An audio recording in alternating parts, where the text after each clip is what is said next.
Welcome to State Insurance USA Cares podcast, where we celebrate the heart of our communities. Each episode, we highlight local charities and nonprofits who are bringing hope, help, and healing to those who need it most. Get ready to be inspired by the amazing stories of people making a difference, because together, we care. Well, hello. Welcome to State Insurance Cares. I'm Gail Langner, and one of my very favorite parts of this program is actually introducing you to organizations that are making a difference right here in Southwest Florida. Today, I'm just so happy to have Amanda Brunson. She's the Associate Executive Director at Healthy Start, Southwest Florida. And Amanda, thanks for taking some time to be with us today and explaining to our listeners exactly what Healthy Start is. Well, thank you so much, Gail, for having me today. I really appreciate you helping us spread the word about the good things that our agency does in the community. So we're a community-based nonprofit that was founded in 1992. We serve Lee, Collier, Hendry, and Glade counties. And for more than 30 years, our organization has led the regional movement to improve maternal and infant health outcomes. So our mission is to support a system of care that improves the health and well-being of pregnant women and families, some of the most vulnerable population that we have in our community. Well, I know that one of our team in our LaBelle office, I just happened to mention, I said one of our donations this month was going to be to you. And she said, oh, they're great. So I know that, and she's in Hendry. So I think she's probably had some help from you. How did you actually get started in it, Amanda? What brought you to it?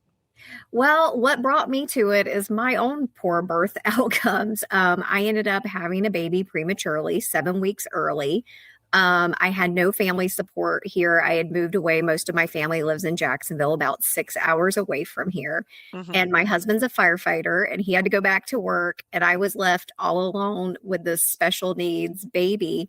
And nobody in my family had really ever talked about, having a baby that had to stay in the NICU or have any issues when coming home. And I had low fluid throughout my entire first pregnancy. And so I was on bed rest.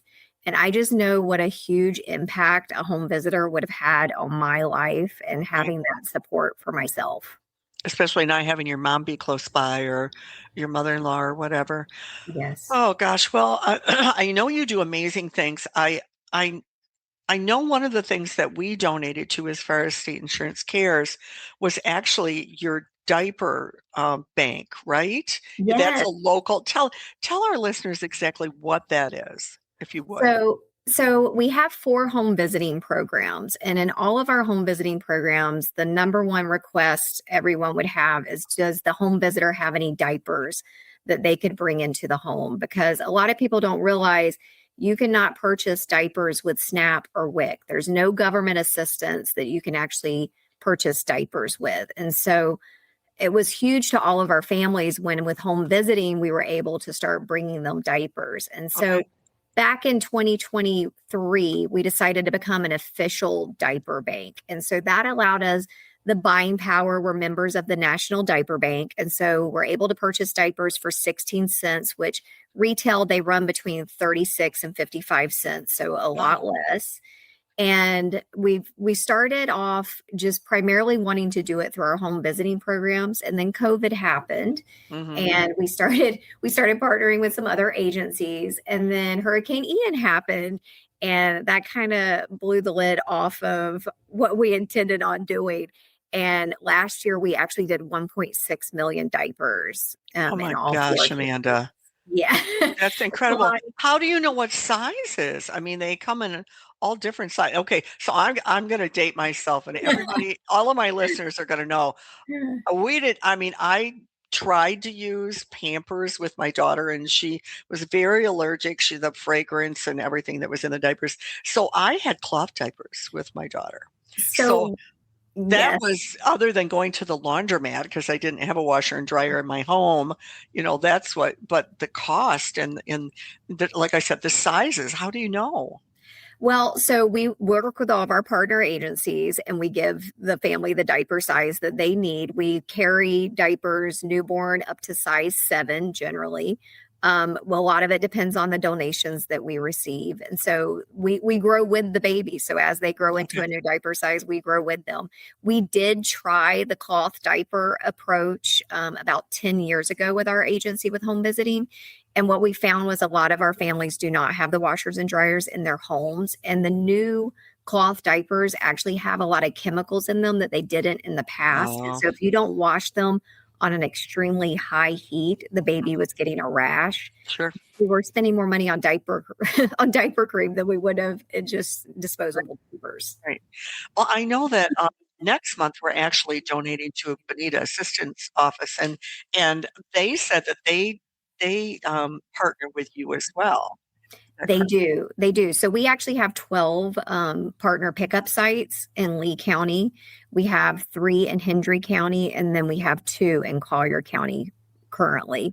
And Bonita Springs Assistance is one of our pickup sites in Bonita Springs in Lee County.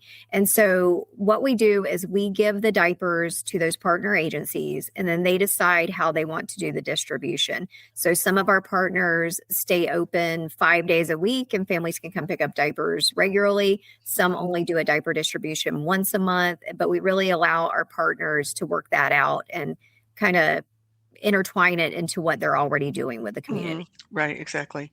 Well, I know we're talking a lot about the diapers, and obviously, I know that that's actually where you put our funds. But what other things does Healthy Start do that really our listeners need to know, Amanda? Yeah. So we actually have 8 programs underneath our umbrella. So we have one coordinated intake and referral system, which is called Connect, because we realized that people got very confused over which home visiting program fit their needs best. And so we created that program. So it's kind of one-stop shopping. They give the information to a care coordinator, and then we figure out which program fits their needs best. Then we have 4 home visiting programs. We have Healthy Start, Nurse Family Partnership, CAPTA, and then we just introduced Team Dad about 2 years. I guess nope, I mistake. We're 3 years into Team Dad now. And so that's a home visiting program specifically for the dads. Wow. Then we have one developmentally delayed detection program called Help Me Grow. And so that's to increase early intervention in any developmental delays. Another thing that came from our home visiting programs, we complete the ASQ assessments during our home visiting programs.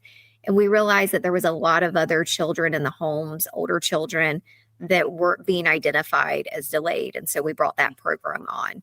And then we have a research and review program called FEMUR. It's Fetal Infant Mortality Review.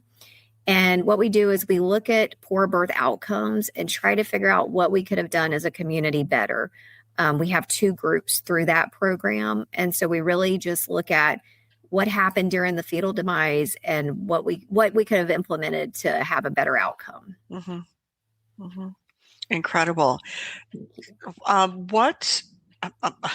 There's so many things that I could ask you. I actually keep you on here for a really long time, but I know we do have a time limit. I don't want to keep you too long, but there's so many the different programs that you have. How would someone, let's say it was me, let's say that I really needed help.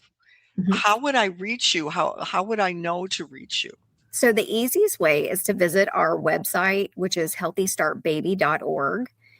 We have a short intake form on that page. We have a long intake form. So, for example, if you found somebody in the community that you met, at church or somewhere they really needed assistance, you could make the referral for them, or they can go on and do their self-referral. They can always call our office at 239-425-6920. And then we've also started to have a bigger presence on social media as well. So you can visit us on our Facebook page, our Instagram, our TikTok page. And we've actually had a lot of communication recently through TikTok. And we really try to meet everybody where they're at. And we're finding that a lot of the younger moms are wanting to get their information on TikTok. So we recently started that endeavor, and we've had a lot of communication through that. That's incredible. What about medical assistance? If let's say you're doing a home visit and you go, oh boy, they need a nurse, or they need, something, what do you do then? Well, that is what's fantastic about our various programs. So, for example, Nurse Family Partnership, it's only a registered nurse as the home visitor. And so those are going to be for our high risk moms. Mm-hmm. And so by having a registered nurse, and that stays with the baby up till age 2. So they're with the mom during the pregnancy all the way up till baby's age 2. And then our Healthy Start Home Visiting also has registered nurses and licensed social workers with those programs as well. And so that's what's so great about our Connect program, the Coordinated Intake and Referral Program, because by capturing all the information from the family, it really allows us to put them in the best program with the best home visitor. Mm-hmm. What about if you see, I'm sorry to keep this firing these questions. What if you see, wow, they really need food? So that's what we have a lot of partner agencies. And so one part of our program is case management.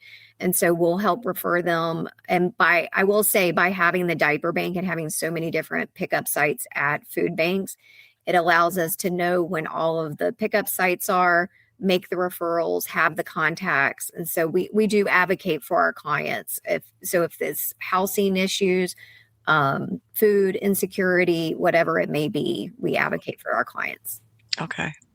Lastly, thank you for giving us your website and your phone number, because those are things that I really was going to ask you anyway. And so we got that out of the way. I have to fire that question at you.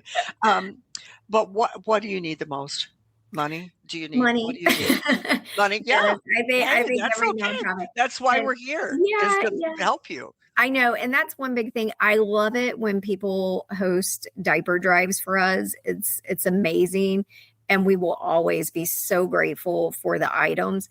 But as I mentioned, our buying power through the National Diaper Bank, we really can purchase a lot more with monetary donations. Right. And so that is probably our biggest need.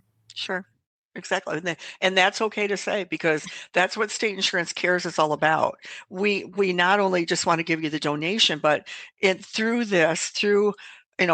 posting our, the picture with the big check on Facebook, and also doing this podcast alone with the Good Neighbor podcast with Jim. This gets the word out. We try to help you as much as we can, because we know what it's like when you're a nonprofit. You don't have the money to spend.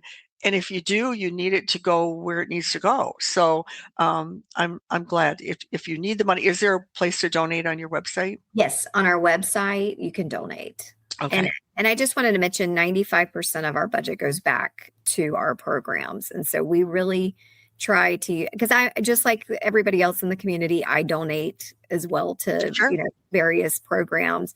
And I can say I feel really good whenever people donate to us, because it goes directly back into the community, and it really does make a huge difference, because a lot of people think supplying diapers, is just a small thing, but you're actually helping that mom with her mental health, because she's not stressing out about finding diapers for her child. Right. You're helping that baby not have to return to the pediatrician 5 million times because of a diaper rash because they weren't changed regularly. Right. And you're helping the mom go to work, because a lot of the daycares will not accept the babies unless they have diapers for them. And so it really does make a huge impact in our community. Okay. Well, Amanda, thanks so much for joining us today. I will see you at the Community Resource Fair on June 27th. You'll be there, right? Yes, we will be there. I will see you there. And so thanks for coming on today. I really appreciate it. And I appreciate all that you and Healthy Start Southwest Florida do for the area. Thank you. Thank you so much, Gail. Thanks for tuning in to the Fort Myers Beach Good Neighbor podcast. No shade, just sunshine, drama-free, positive vibes only. If you loved what you heard, share it with a friend and keep the good vibes going. Until next time, remember to kabo until you wabo and keep being a good neighbor. Also, to nominate your favorite neighbors, local legends, heroes, or local businesses to be on the show. Go to fmbgoodneighbor.com, that's fmbgoodneighbor.com, or call 239-427-4100. We want to send out some island love to State Insurance USA. They are the good neighbors and businesses that allow us to share the soul of our community with every listener, from local stories to the positive vibe of island life. Here's to celebrating all that makes Fort Myers Beach the slice of paradise we all love.